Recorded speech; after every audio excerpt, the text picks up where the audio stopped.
The Count of Monte Cristo by Alexandre Dumas. A man gets thrown in prison for a crime he didn't commit, escapes, gets rich, and spends the rest of the book destroying everyone who ruined his life. The Three Musketeers by Alexandre Dumas. It follows a young man who arrives in Paris with nothing and immediately falls in with the most entertaining group of friends in all of literature. Shogun by James Clavell. An English sailor gets shipwrecked in feudal Japan, and the book pulls you so deep into that world that you forget you ever lived in a different. Lonesome Dove by Larry McMurtry. It is a 900-page Western epic about two old cowboys, and it is so alive and so full of characters you love that finishing it feels like losing actual friends. The Pillars of the Earth by Ken Follett. It follows the building of a cathedral in medieval England across decades and generations, and it is one of the most compulsively readable historical novels ever written. Gone Girl by Gillian Flynn. It opens with a missing wife and a suspicious husband, and it twists so hard that you will finish it in one sitting whether you plan to or not. The Girl with the Dragon Tattoo by Stieg Larsson. It is a Swedish crime novel about a disgraced journalist and a brilliant hacker that starts slow and then becomes completely impossible to put down. All the Light We Cannot See by Anthony Doerr. It follows a blind French girl and a German soldier during World War II, and it is written with such care and beauty that it pulls you forward effortlessly through 500 pages. The Shadow of the Wind by Carlos Ruiz Zafón. It is set in post-war Barcelona and follows a boy who finds a mysterious novel whose author seems to have been erased from history, and it is one of the most atmospheric and addictive books ever written. The Name of the Wind by Patrick Rothfuss. It follows the most legendary figure in the world telling his own story, and it is written with such beauty and momentum that readers have been demanding the final volume for over a decade. The Silence of the Lambs by Thomas Harris. It follows a young FBI trainee who must interview the most brilliant and dangerous killer alive, catch another one, and it is the most perfectly constructed thriller ever written. No Country for Old Men by Cormac McCarthy. A hunter finds a bag of drug money in the desert, and what follows is one of the most relentless and philosophically serious chase novels ever written. The Firm by John Grisham. A young lawyer takes a dream job at a perfect law firm and slowly realizes the firm has a secret that will get him killed if he stays and killed if he leaves. The Da Vinci Code by Dan Brown. It has one of the most effective first chapters ever written for pure narrative momentum, and whatever its literary flaws, it does the one thing a thriller must do. It makes you turn the page. Gone by Michael Grant. Every adult in the world suddenly disappear, and the children left behind must survive without them, and the first chapter will make you forget you had anything else to do.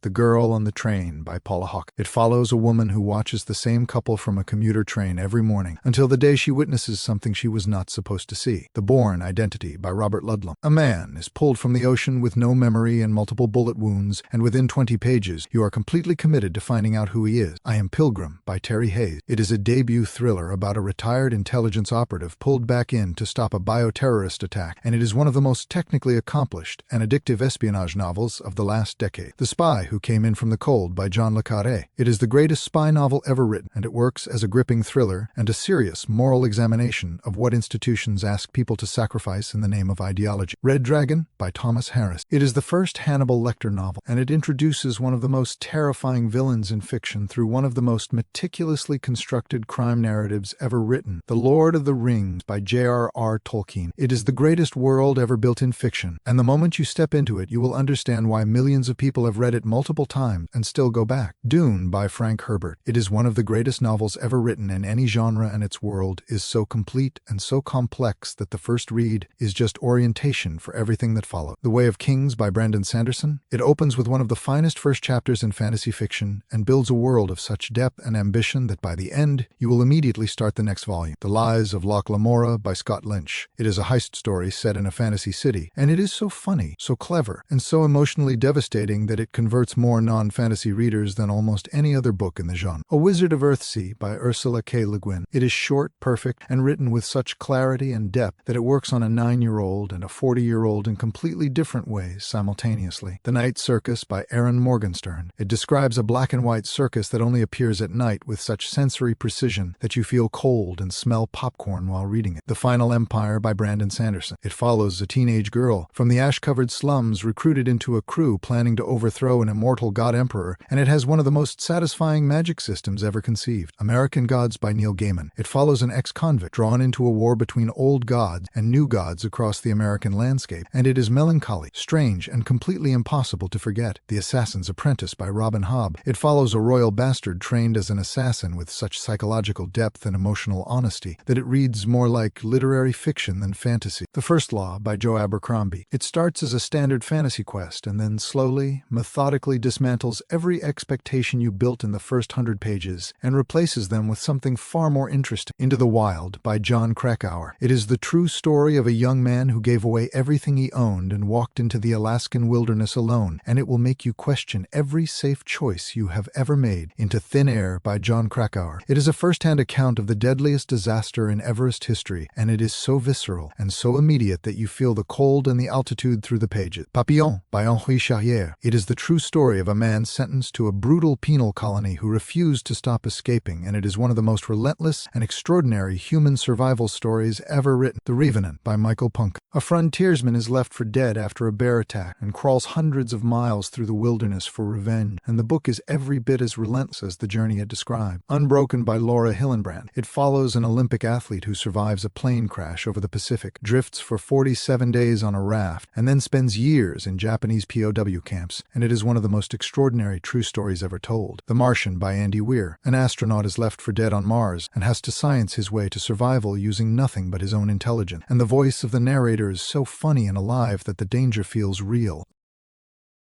A 16-year-old boy survives a shipwreck and spends 227 days on a lifeboat with a Bengal tiger, and the novel uses that premise to ask questions about truth, story, and what we need to believe to survive. Endurant by Alfred Lansing. It is the true story of Ernest Shackleton's Antarctic expedition and how he kept all 28 of his men alive after their ship was crushed by ice, and it is one of the greatest leadership and survival stories in human history. The Seawolf by Jack London. It follows a literary critic captured by a brutal sea captain, and the conflict between them drives one of the most gripping and philosophically serious adventure novels ever written. Robinson Crusoe by Daniel Defoe. It is the original survival story, a man alone on an island building a life from nothing, and it is still completely compelling nearly 300 years after it was written. In Cold Blood by Truman Capote. It is the book that invented literary true crime, and it follows the murder of a Kansas family and the two men who killed them with such depth and moral seriousness that it permanently changed journalism. The Big Sleep by Raymond Chandler. It follows Philip Marlowe through the corrupt underworld of 1930s Los Angeles, and Chandler's prose is so sharp and so alive that you read it for the sentences as much as the plot. And Then There Were None by Agatha Christie. 10 strangers are invited to an island and start dying one by one, and it is the most perfectly constructed mystery ever written and completely impossible to figure out before the end. The Secret History by Donna Tartt. It tells you on the first page that a murder happened and then spends 500 pages explaining why, and it is one of the most seductive and beautifully written crime novels in American literature. Sharp Objects by Gillian Flynn. It follows a journalist returning to her hometown to cover the murders of 2 young girls, and it is one of the most psychologically intense and genuinely disturbing crime novels ever written. Mystic River by Dennis Lehane. It follows 3 childhood friends whose lives converge around a murder decades after a shared trauma, and it is one of the most emotionally serious crime novels ever written. The Murders in the Rue Morgue by Edgar Allan Poe. It is the short story that invented the detective fiction genre, and reading it knowing that fact makes it one of the most historically significant and still enjoyable reading experiences available. Tinker Tailor Soldier Spy by John le Carré. It is a slow, intricate, devastating spy novel about hunting a mole inside British intelligence, and it rewards patient reading with one of the most complete and melancholy portraits of institutional betrayal ever written. The Girl Who Played with Fire by Stieg Larsson. It is the second Lisbeth Salander novel, and it deepens everything the first one built while moving at a pace that makes it almost physically impossible to put down. Devil in the White City by Erik Larson. It tells 2 true stories simultaneously: the building of the 1893 Chicago World's Fair and a serial killer operating in its shadow, and it reads with the momentum of a thriller despite being entirely factual. Ender's Game by Orson Scott Card. It follows a child military genius being trained to fight an alien war, and it is one of the most propulsive and emotionally devastating science fiction novels ever written. The Hitchhiker's Guide to the Galaxy by Douglas Adams. It is one of the genuinely funniest books ever written, and it makes its philosophical points about existence so light that you absorb them before you realize what happened. 1984 by George Orwell. It imagines a totalitarian alien society with such precision and such dread that it permanently installs a set of concepts in your brain that you will use for the rest of your life. Brave New World by Aldous Huxley. It imagines a future where people are controlled not through pain, but through pleasure and comfort, and it is more relevant to the present moment than 1984 and far less discussed. The Handmaid's Tale by Margaret Atwood. It imagines a society built on the control of women's bodies, and it is written with such precision and dread that it grows more rather than less disturbing on every reread. Fahrenheit 451 by Ray Bradbury. It imagines a society where books are burned, and it is written with such lyrical intensity that it functions simultaneously as a warning and as a demonstration of everything it is defending. Flowers for Algernon by Daniel Keyes. A man with low intelligence undergoes an experiment that makes him a genius, and the journal entries he writes as his intelligence rises and then falls are one of the most heartbreaking documents in fiction. The Time Machine by H.G. Wells. It is a short, propulsive novella that invented the concept of time travel as a narrative device, and it still raises questions about class, evolution, and the future of humanity that nobody has fully answered. Do Androids Dream of Electric Sheep by Philip K. Dick. It asks what separates a human being from a perfect mechanical copy of one, and it does so through a bounty hunter tracking rogue androids with an urgency and strangeness that never lets up. Childhood's End by Arthur C. Clarke. It imagines the arrival of alien beings who solve every human problem, and then explains their true purpose, and the final third of this novel contains some of the most genuinely awe-inspiring ideas in all of science fiction. Wolf Hall by Hilary Mantel. It follows Thomas Cromwell through the court of Henry VIII, and it is written in such a distinctive and immediate present tense that it makes the Tudor court feel as alive as the room you are sitting in. Hilary Mantel's Bring Up the Body. It continues Cromwell's story through the fall of Anne Boleyn, and it won the Booker Prize and deserved every word of praise it received. The Name of the Rose by Umberto Eco. It is a medieval murder mystery set in a monastery with a labyrinthine library, and it is simultaneously a gripping thriller and a serious philosophical novel about knowledge, power, and forbidden texts. Exodus by Leon Urit. It tells the story of the founding of Israel through a cast of characters so vivid and a narrative so propulsive that it converted more people to caring about that history than any non-fiction account ever had. The Kite Runner by Khaled Hosseini. It follows two boys in Afghanistan whose friendship is destroyed by a single act of cowardice, and it is one of the most emotionally overwhelming novels of the last 20 years. 1,000 Splendid Suns by Khaled Hosseini. It follows two Afghan women across 3 decades of war and oppression, and it is one of the most devastating and ultimately redemptive novels ever written about female endurance. Pachinko by Min Jin Lee. It follows a Korean family across 4 generations in Japan, and it is one of the most devastating examinations of identity, sacrifice, and inherited shame in contemporary fiction. The Bronze Bow by Elizabeth George Spear. It follows a young Jewish rebel in Roman-occupied Palestine, and it is one of the most emotionally honest and historically alive young adult novels ever written. Gates of Fire by Stephen Pressfield. It tells the story of the 300 Spartans at Thermopylae from the perspective of the one survivor, and it is the most visceral and morally serious military historical novel ever written. The Glass Castle by Jeanette Walls. It follows a woman who grew up with nomadic, eccentric, completely irresponsible parents, and it is one of the most compulsively readable and emotionally complex memoirs ever written. Educated by Tara Westover. It follows a woman who grew up in a survivalist family in Idaho with no formal education and taught herself into Cambridge and Harvard, and it reads with the momentum of a thriller. A Long Way Gone by Ishmael B. It is a memoir by a former child soldier that is so vivid and so honest about what was done to him and what he did that it permanently changes your understanding of what children are capable of surviving. I Know Why the Caged Bird Sings by Maya Angelou. It is one of the most beautifully written memoirs ever produced, and it handles trauma, races, and the discovery of a voice with a grace that makes it impossible to put down. The Diary of a Young Girl by Anne Frank. It is the most widely read diary in human history, and it is still the most immediate and devastating document ever produced about what it means to be young, alive, and in danger. Night by Elie Wiesel. It is a short memoir about surviving Auschwitz written with such restraint and such honesty that it lands harder than any book 10 times its length. The Color of Water by James McBride. It alternates between a black man's memoir and the story of his white Jewish mother, and it is one of the warmest and most genuinely moving books about identity and family ever written. Surely You're Joking, Mr. Feynman by Richard Feynman. It follows one of the greatest scientific minds of the 20th century through a life of such curiosity, mischief, and joy that it makes you want to be more alive than you currently are. The Catcher in the Rye by J.D. Salinger. It follows a 16-year-old boy wandering New York City after being expelled from school, and it captures the specific texture of adolescent alienation so precisely that it still makes teenagers feel understood. A Separate Peace by John Knowles. It follows 2 boys at a New England boarding school during World War II, and it is the most precise and honest novel ever written about envy, friendship, and the specific cruelty of adolescence. The Perks of Being a Wallflower by Stephen Chbosky. It is a short novel told in letters by a shy, intelligent teenager navigating high school and trauma, and it has quietly changed the lives of more young readers than almost any other book of the last 30 years. To Kill a Mockingbird by Harper Lee. It is one of the most readable great novels ever written, and it handles race, justice, and moral courage through the eyes of a child with a power that never diminishes. The Outsiders by Say Hinton. It was written by a 17-year-old girl, and it captures the loyalty, violence, and tenderness of young male friendship with an accuracy that most adult writers never achieved. Lord of the Flies by William Golding. It follows boys stranded on an island, dismantles every romantic idea about childhood innocence and human nature with cold and methodical precision. A Tree Grows in Brooklyn by Betty Smith. It follows a poor girl growing up in early 20th century Brooklyn with such warmth and specificity that it makes the small details of an ordinary life feel completely extraordinary. The Alchemist by Paulo Coelho. It is a simple fable about following what you actually want from life, and it has quietly redirected the lives of millions of young readers who found it at exactly the right moment. Norwegian Wood by Haruki Murakami. It is a quiet, melancholy coming-of-age novel about love, loss, and mental illness set in 1960s Tokyo, and it is the book that turned the entire Western world onto Murakami. The Bell Jar by Sylvia Plath. It captures the internal collapse of a young woman under the weight of expectation with such precision and such voice that it still feels like a confession rather than a novel. Thinking Fast and Slow by Daniel Kahneman. It explains the two systems running your brain, and once you understand them, you will never be able to think about your own thinking in the same way again. The Tipping Point by Malcolm Gladwell. It explains how ideas, products, and behaviors spread through society, and it is written with such energy and such a parade of fascinating examples that it is essentially impossible to stop reading. Outliers by Malcolm Gladwell. It dismantles the myth of individual genius by revealing the hidden factors behind extraordinary success, and the examples it uses are so well chosen that every chapter feels like a revelation. Freakonomics by Stephen Levitt and Stephen Dubner. It applies economic thinking to questions nobody thought to ask economically, and every chapter forces you to completely reconsider something you thought you already understood. The Black Swan by Nassim Taleb. It argues that the biggest events in history are always the ones nobody predicted, and that human beings are systematically blind to this fact in ways that cost us everything. Blink by Malcolm Gladwell. It examines the power of rapid cognition and the cases where trusting your instincts is the right call, and the cases where it will destroy you, and it does so through examples so vivid they stick permanent. The Power of Habit by Charles Duhigg. It explains how habits form and how they can be changed, and it is written with enough narrative drive and enough practical application that it functions as both a science book and a self-improvement manual. Man's Search for Meaning by Viktor Frankl. A man who survived 4 Nazi concentration camps wrote this book about the one thing that kept people alive, and it will fundamentally change what you think is necessary for a human life.